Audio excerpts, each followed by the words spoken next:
Hey, so I just wanted to talk about um, sort of the unintentional role that organic portals play.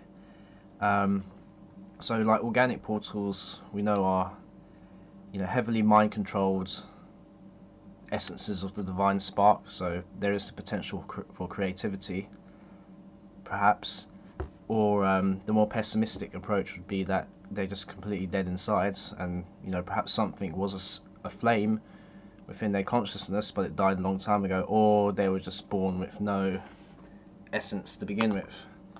Um, it seems to me that they, if you simply create a being that has no ability to think for itself, it will just follow the norms of society. It will believe that everything it's been told from the beacons of prestige, the beacons of information, the mainstream media, the politics, the academic institutions.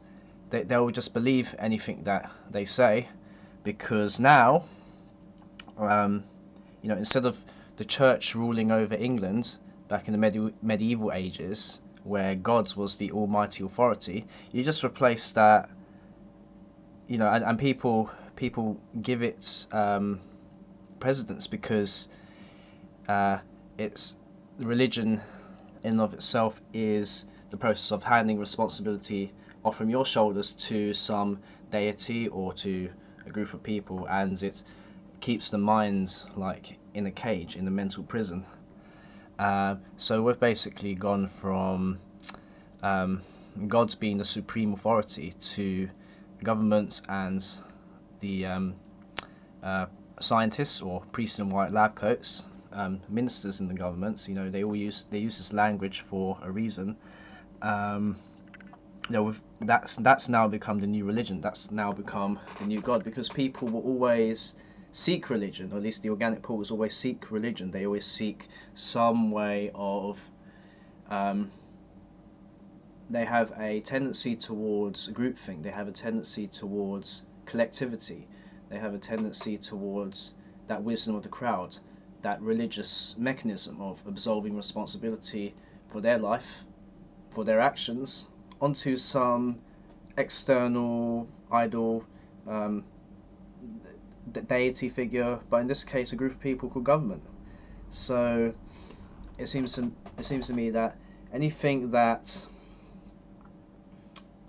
anything that these people get told to do, they will believe, they will execute the program. How do you think the First and Second World Wars occurred? How could it reach a point to where people from different countries, and if you ask your neighbour about their opinion of Sajid in India, he probably has got no idea what's even going on there, because these people don't look at history. These people um, just live in their own cultural bubble. So how can you expect these people to represent the will of a nation? Um, the people of the First and Second World Wars were turned against each other, told that some external force had a unified malicious intent, that country had a unified malicious intent, and that they were the sworn enemies. And so they had to go to war. So, and it's all cooked up, because people on that level don't think, transcontinentally.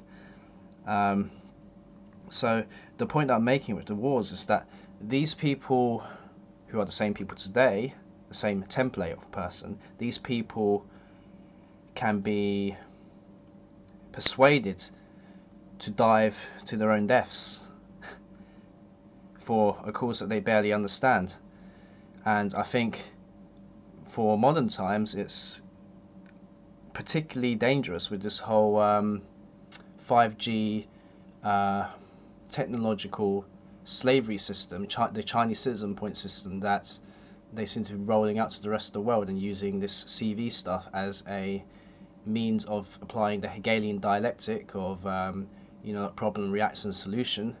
It just all seems to be that if you understand the mechanism of crowds and organic portals that inhabit them, people who don't have the capacity to think for themselves, who just download the program, well, if the program is that, then the people implement it. It's not the governments that ever, or the church, medieval times, that ever was at fault. It was that they simply offered the people a choice. Now that comes to the question of, where do we stand in this? Well, I mean, we certainly don't agree with what they're doing, so to some extent this is a form of violence against us. What right do they have to push their psychopathic worldview onto us? So this is one of the points that I left out of my organic portal video, and I think it was quite an important point to highlight. So well, it may be that there's not much we can do about the situation, but my hope is that at least if I can get this information out to other people, yeah, I don't know what we're going to do about this. I know that with all the censorship going on right now on the major social media platforms, we need to find our own community. So yeah, feel free to leave a comment and reach out to me on my YouTube channel. Yeah, I'll catch you guys later. Adios.